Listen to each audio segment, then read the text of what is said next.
Assalamualaikum warahmatullahi wabarakatuh. Selamat pagi anak-anak. Semangat pagi. Pagi luar biasa. Kok pelan ya? Ibu ulangi lagi ya. Semangat pagi. Pagi luar biasa. Terima kasih. Baik, bagaimana kabar kalian hari ini?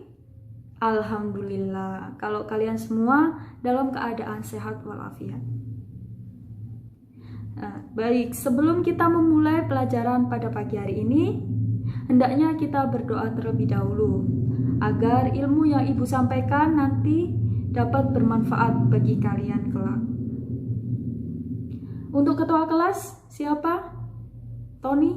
Baik Tony, silakan dipimpin teman-temannya. Baik, terima kasih Tony. Tak kenal maka tak sayang, maka izinkanlah Ibu memperkenalkan diri. Perkenalkan, nama Ibu Septiana Putri Lestari. Kalian bisa memanggil Ibu Septi. Lalu hari ini apakah ada temannya yang tidak masuk? Oh, lengkap. Baik, terima kasih. Jadi hari ini kita akan belajar mengenai bab 2. Siapa yang tahu bab 2 mengenai apa? Ya, benar. Bab 2 tentang pembukaan Undang-Undang Dasar Negara Republik Indonesia tahun 1945.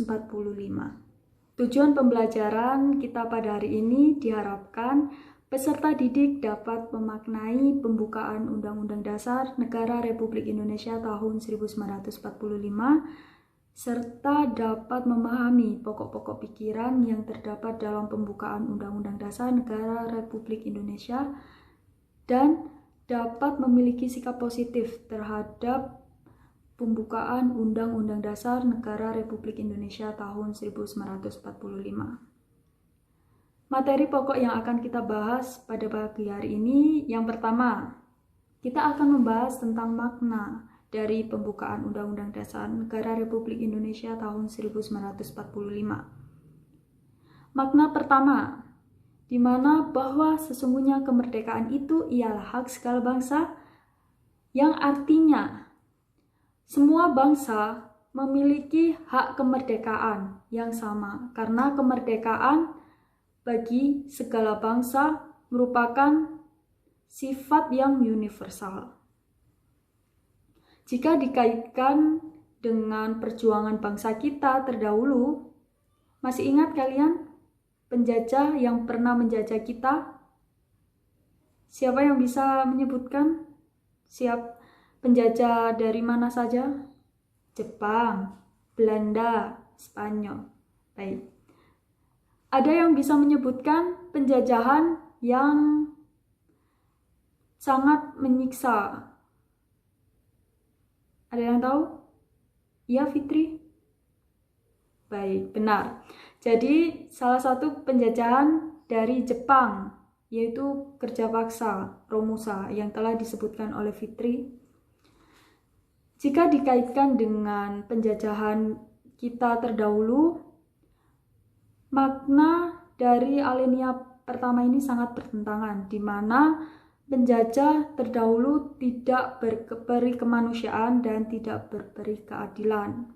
Secara objektif, tidak berperi kemanusiaan karena mereka pada saat itu tidak memberikan upah sesuai dengan layaknya mereka bekerja. Hal inilah yang membuat Indonesia memperjuangkan dan mempertahankan kemerdekaannya. Dan juga Indonesia turut membantu negara yang masih berjuang untuk memperoleh kemerdekaannya. Sedangkan secara subjektif, Indonesia memiliki hak aspirasi untuk melakukan kemerdekaan pada masa itu, di mana penjajah masih ingin menguasai negara kita. Kemudian alinea kedua, di mana pernyataan kemerdekaan sebagai cita-cita bangsa Indonesia untuk mewujudkan bangsa yang merdeka, bersatu, berdaulat, adil, dan makmur. Kemudian yang ketiga, alinea ketiga merupakan pernyataan kemerdekaan sebagai rahmat dan anugerah dari Tuhan Yang Maha Kuasa.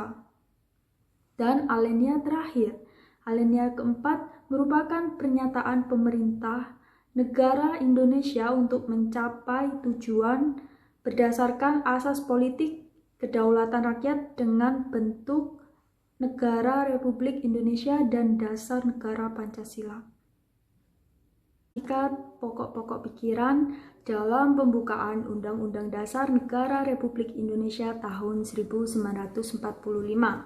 Selain mempunyai makna yang sangat mendalam, pembukaan Undang-Undang Dasar Negara Republik Indonesia tahun 1945 juga mengandung pokok-pokok pikiran. Pokok pikiran pertama yaitu negara melindungi segenap bangsa Indonesia dan seluruh tumpah darah Indonesia dengan berdasar atas persatuan. Di sini berarti pokok pikiran persatuan. Pokok pikiran ini menegaskan bahwa dalam pembukaan Undang-Undang Dasar Negara Republik Indonesia tahun 1945 diterima aliran negara yang persatuan. Kemudian negara yang melindungi dan meliputi segenap bangsa dan seluruh wilayahnya dapat mengatasi segala macam paham golongan dan paham individualistis. Di sini ada yang tahu paham golongan dan paham individualistis?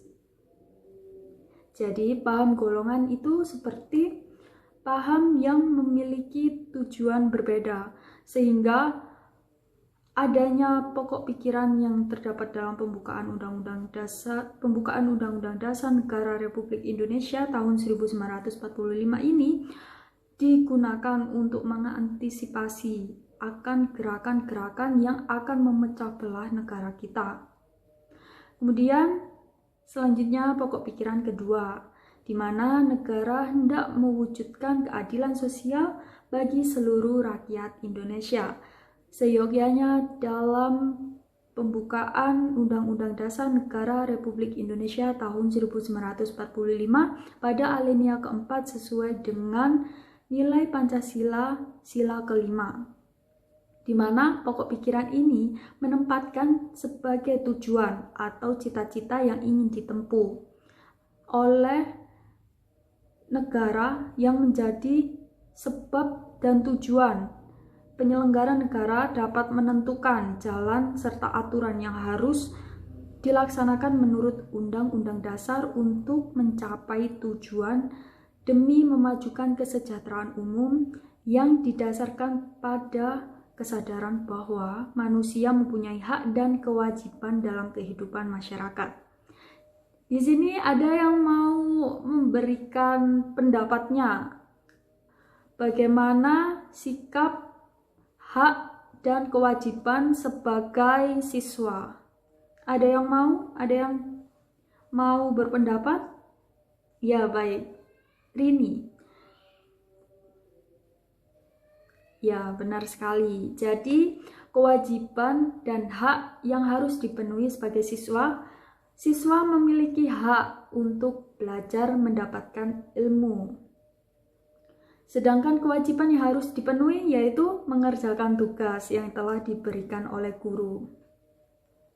Ya, baik sekali jawaban dari Rini. Selanjutnya pokok pikiran ketiga. Pokok pikiran ketiga di mana negara yang berkedaulatan rakyat berdasarkan atas kerakyatan dan permusyawaratan atau perwakilan. Di mana pokok pikiran ini termasuk ke dalam pokok pikiran kedaulatan rakyat. Pokok pikiran ini mengandung konsekuensi logis bahwa sistem negara yang terbentuk dalam Undang-Undang Dasar harus berdasarkan atas kedaulatan rakyat dan permusyawaratan perwakilan.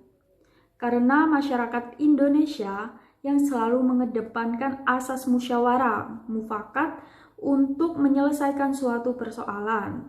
Seperti contohnya dalam pemilihan umum, tentunya kita yang umurnya sudah 17 tahun wajib untuk memberikan hak suaranya untuk menentukan masa depan pemimpin kita yang selanjutnya. Selanjutnya, pokok pikiran keempat, yaitu negara berdasarkan atas ketuhanan yang Maha Esa menurut dasar kemanusiaan yang adil dan beradab. Pokok pikiran ini termasuk pokok pikiran ketuhanan. Karena kita ketahui sendiri bahwa Indonesia merupakan negara multikultural yang memiliki beragam agama. Jadi, kalian sebagai generasi penerus perjuangan bangsa harus mampu mempertahankan maupun melestarikan pokok-pokok pikiran yang ada di dalam pembukaan Undang-Undang Dasar Negara Republik Indonesia tahun 1945 dengan tidak merubahnya, melainkan juga diterapkan dalam kehidupan sehari-hari. Sekian dari Ibu untuk pelajaran hari ini. Kurang lebihnya mohon maaf dan tetap jaga kesehatan. Terima kasih. Wassalamualaikum warahmatullahi wabarakatuh.